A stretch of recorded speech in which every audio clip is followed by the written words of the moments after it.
Mutual induction.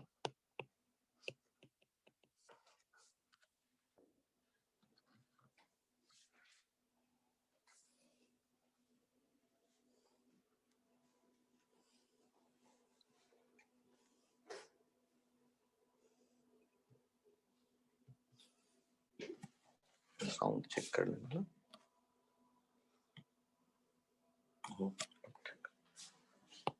देखो, एक तो था सेल्फ, सेल्फ का मतलब खुद, स्वयं, और म्यूचुअल मतलब कोई दो होगा तो म्यूचुअल। तो ध्यान से देखो और सोचो, यदि तुम्हारे सामने एक इनफाइनाइट वायर हो जिसमें करंट है I1,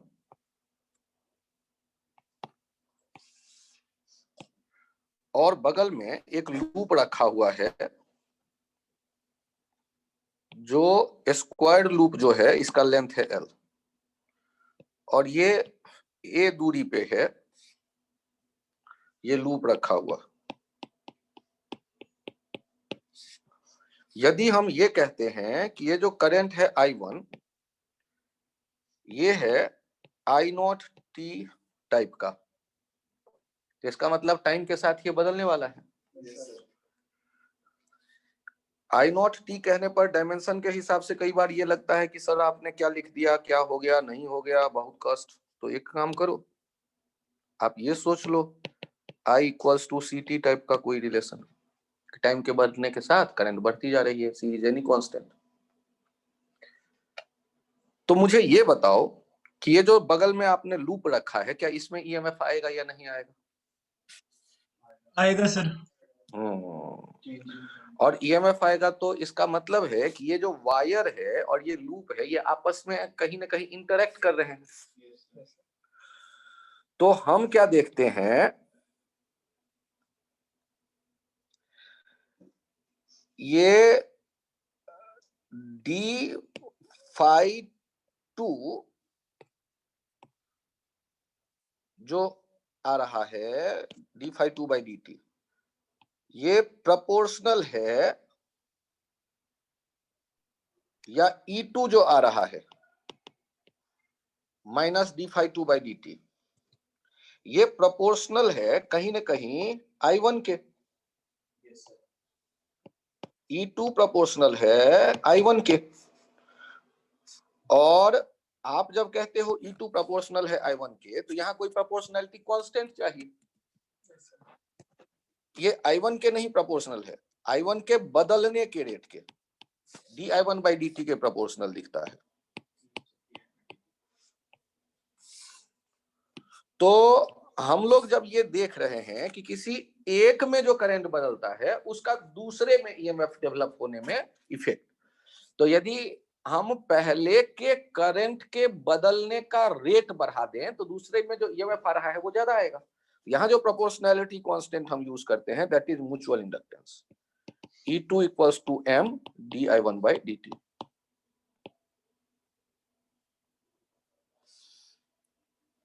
यहाँ ये जो M है ना, इसे हम कह देते हैं म्यूचुअल इंडक्टेंस।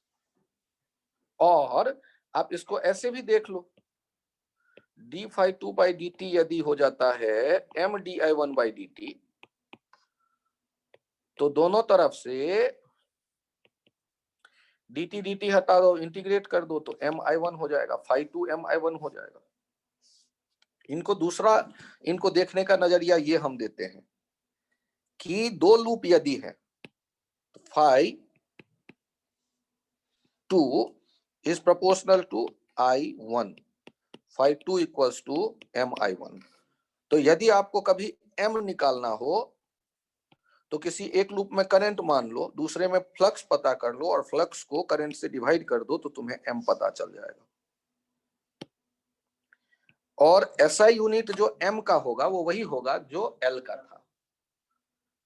L का SI यूनिट हेनरी लिखते थे, तो M का भी SI यूनिट हेनरी लिखेंगे, कैपिटल H। तो म्यूचुअल इंडक्टेंस की जब ये कहानी आई आपके पास, तो अब हम जानना चाहते हैं कि ये जो स्ट्रेट इनफाइनाइट वायर है और ये बगल वाला लूप है, इनके बीच का म्यूचुअल इंडक्टेंस क्या होगा। इनके बीच का म्यूचुअल इंडक्टेंस क्या होगा, ये हम जानना चाहते हैं। इनके बीच का m क्या होगा। तो कैसे इस क्वेश्चन को प्रोसीड करेंगे। म्यूचुअल इंडक्टेंस का यहां हमने देख लिया एक कंसेप्ट,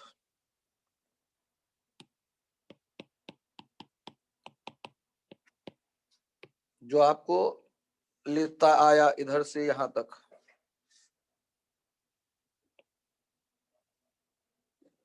म्यूचुअल इंडक्टेंस का ये कंसेप्ट हो गया।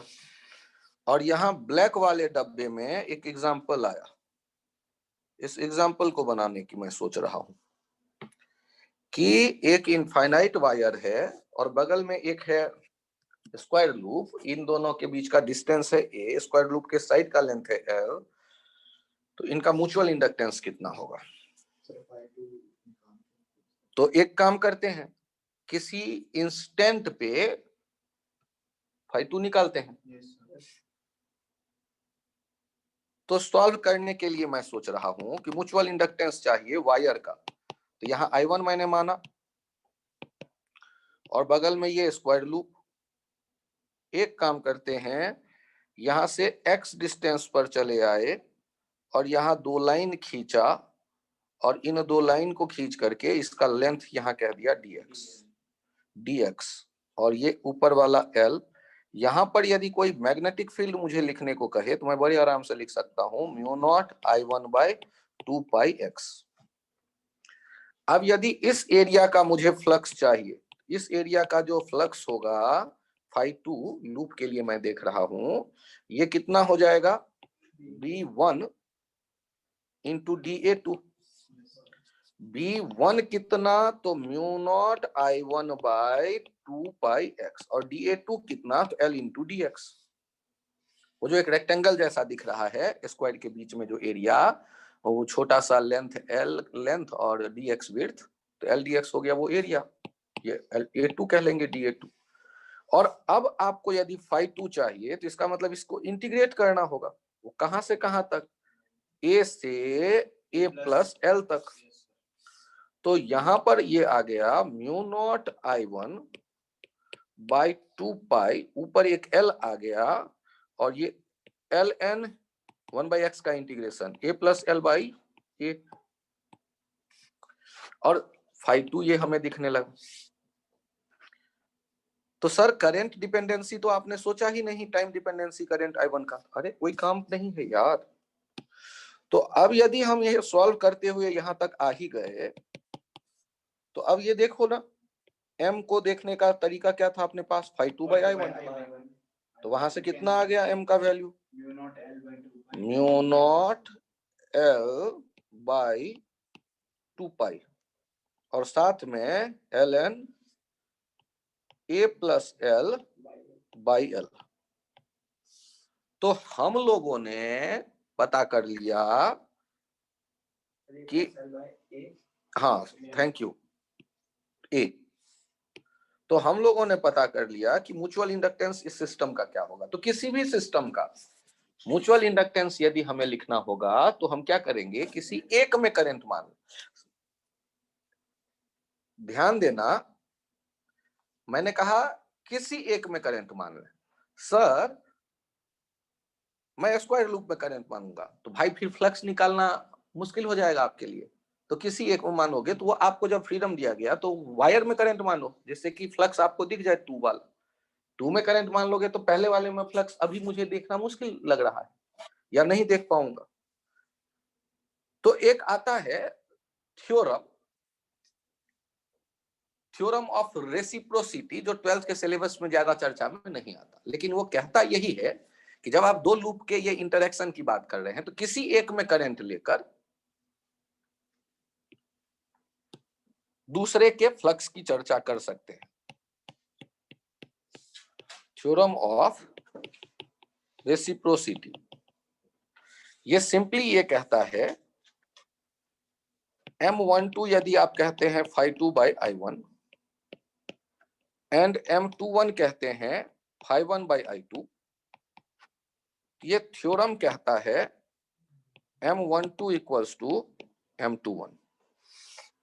हेंस, या दूसरे वर्ड्स में देखें तो M इक्वल्स टू या तो phi 2 by I1 कह लो या phi 1 by I2 कर लो, तो दोनों से जो आएगा रिजल्ट वो एक ही आने वाला है।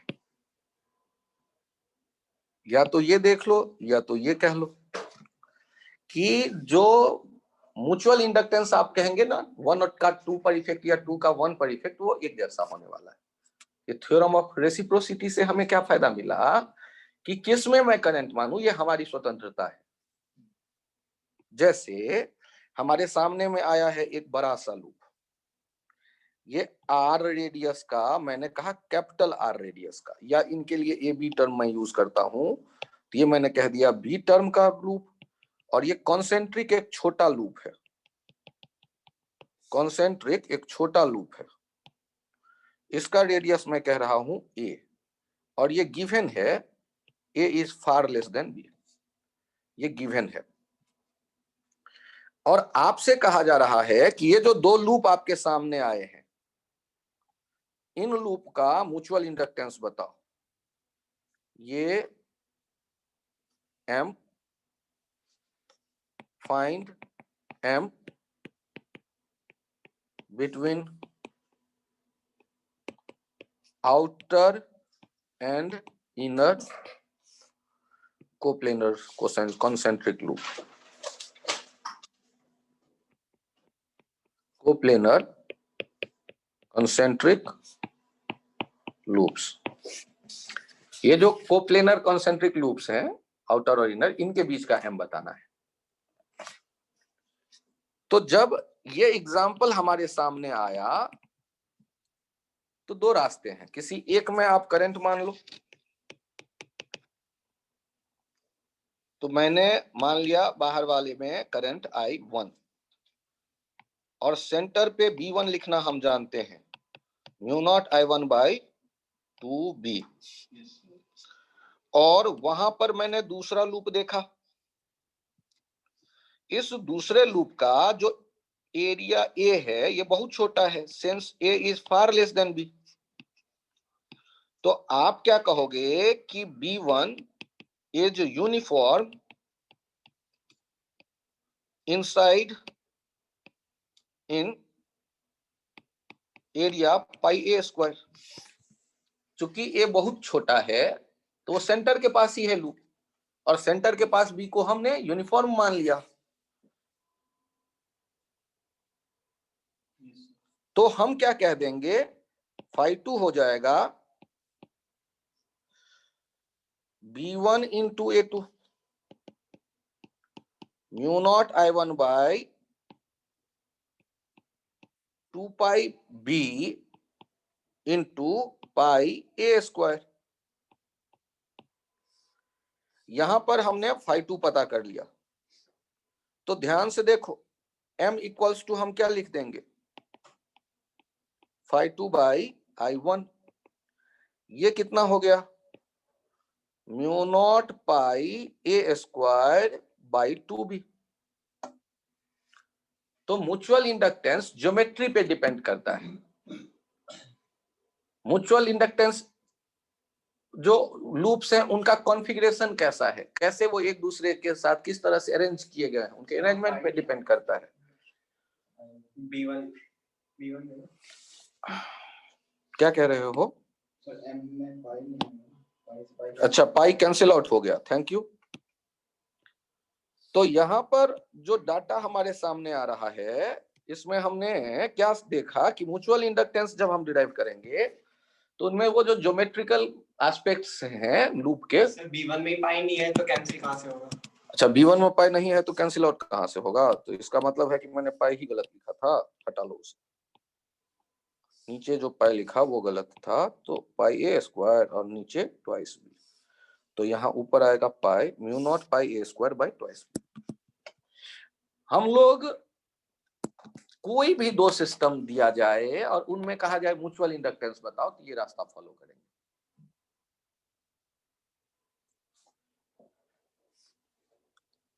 सोचो, ये एक लूप है, लूप 1, और कोएक्सियल एक दूसरा लूप है लूप 2, इनका रेडियस मैं कह रहा हूं R1 और इनका रेडियस कह रहा हूं R2, और R2 के बारे में कहा गया है फार लेस देन R1। ये कोएक्सियल लूप्स है। अब इनका म्यूचुअल इंडक्टेंस हमें बताना है इस एग्जांपल में। यदि इसमें थोड़ा और मजे लेना हो तो नंबर ऑफ टर्न दे देना N1 N2, नहीं तो फिलहाल इतना ही रखते हैं, एक एक लूप। फिलहाल मुझे ये बताओ, यदि म्यूचुअल इंडक्टेंस कहा गया तो सॉल्व करते वक्त कहानी कहां से शुरू करोगे? सर तो R1 से किसी सर I1 मान लो से, और 2 के पास आके उसका मैग्नेटिक फील्ड देखो। सर ये बीच की डिस्टेंस नहीं, बीच का डिस्टेंस मान लो कह दिया गया है ए, दिया गया रहेगा कुछ, तो mu naught I1 R1 square होता था क्या? याद करो एक बार। हाँ sir yes sir. Upon 2 twice R1 square plus a a square square to the power 3/2। 3/2। तो हम लोग अब यदि लूप का फ्लक्स देखते हैं φ2, ये हो जाएगा B1 into A2, B1 into pi R2 square. और जब हम m बताना चाहेंगे तो m कैसे बताएंगे? m बताना चाहेंगे तो φ2 अपॉन I1 कर लेंगे। तो पहले B1 लिख रहे हैं, mu naught I1 R1 square by twice R1 square plus a square to the power 3/2, और साथ में आ गया पाई R2 स्क्वायर। और इनको किससे डिवाइड करने वाले हैं? तो पहले तो यही देख लो, हमने φ2 लिख लिया, और φ2 बाई I1 अब देखते हैं, जिससे हमें m मिल जाएगा। तो ये हो गया mu naught R1 square pi R2 square upon twice R1 square plus a square to the power 3/2। तो म्यूचुअल इंडक्टेंस निकालने का एक रास्ता हमारे सामने आया।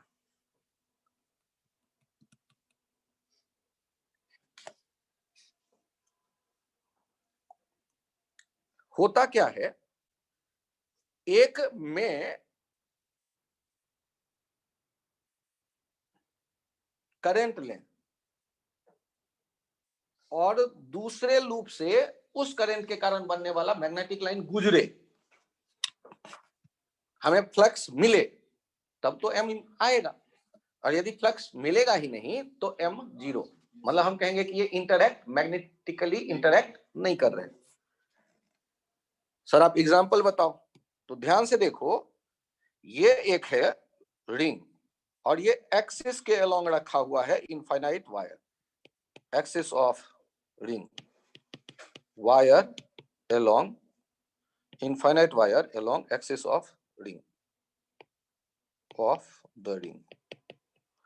अब ये रिंग और इस वायर के बीच का म्यूचुअल इंडक्टेंस हम ढूंढने की कोशिश करते हैं। तो यदि आप करंट ले लोगे I1, तो इसके कारण जो मैग्नेटिक लाइन बनेगा, वो मैग्नेटिक लाइन तो ऐसे बनेगा B1, जबकि एरिया देखते हो A2। तो 90 डिग्री होने के कारण B1.A2 कहीं भी चेक करोगे, B1.dBA2 कहीं भी चेक करोगे, वो क्या आने वाला है? 0। तो फ्लक्स जो आएगा φ2 वो तो आ गया 0। तो m जो लिखते थे φ2 बाई I1, ये भी क्या हो जाएगा? 0। यहां हम क्या कहेंगे कि करंट कितना भी बढ़ा लो या घटा लो, लेकिन जो वो रिंग है उसमें कोई EMF जब डेवलप नहीं होगा, हो ही नहीं सकता। तो ये कहलाएगा कि ये म्यूचुअली इंडिपेंडेंट है मैग्नेटिकली, क्योंकि एक का करंट का प्रभाव दूसरे पे नहीं पड़ रहा।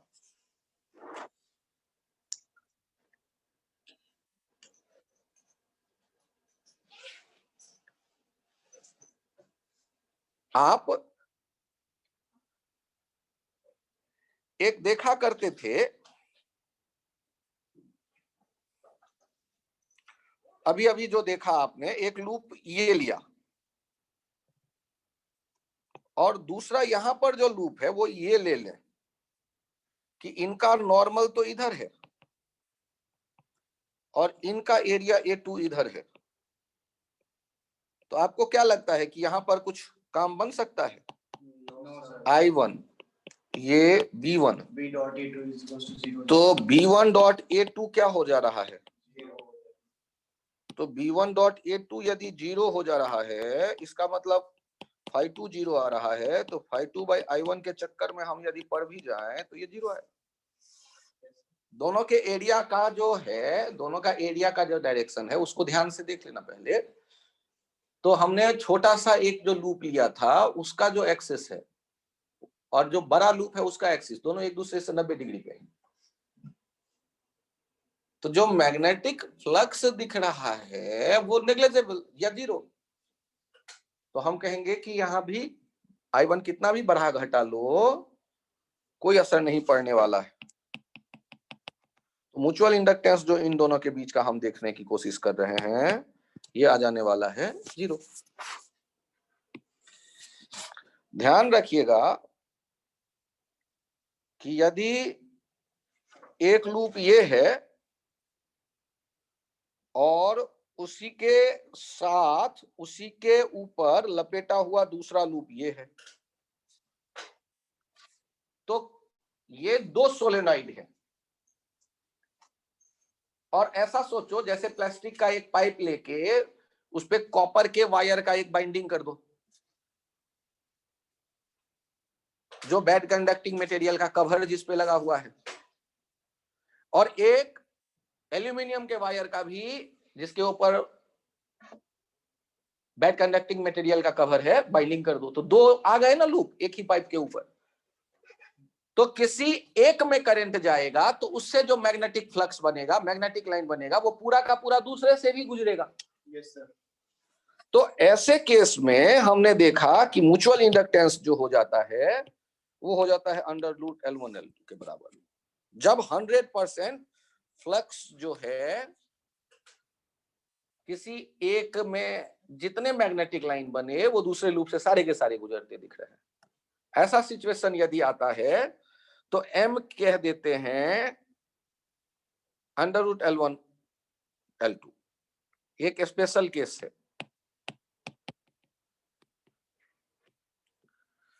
और इन जनरल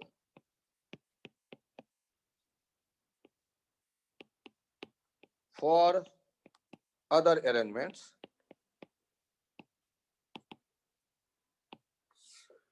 यदि एक लूप ऐसे हो, दूसरा लूप एक लूप ऐसे हो, दूसरा लूप ऐसे हो, मतलब कहीं, तो इनका जो M आता है ये M लिखते हैं K √L1L2, where K is coupling coefficient, K 0 और 1 के बीच में कुछ होता है।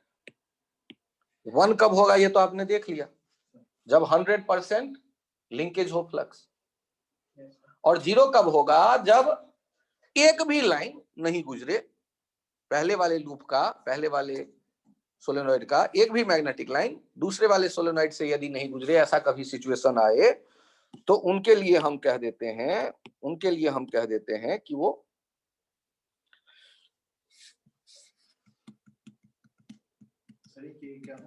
के है कॉपलिंग कोफिशिएंट कह सकते हैं। किस तरह से लिंक है फ्लक्स उसको रिप्रेजेंट करने वाला एक क्वांटिटी, और उसका वैल्यू कहां से कहां के बीच में देखेंगे, 0 और 1 के बीच में देखेंगे। तो K का वैल्यू 1 होगा जब 100% लिंक हो, और K का वैल्यू 0 कर देते हैं जब लिंक नहीं हो।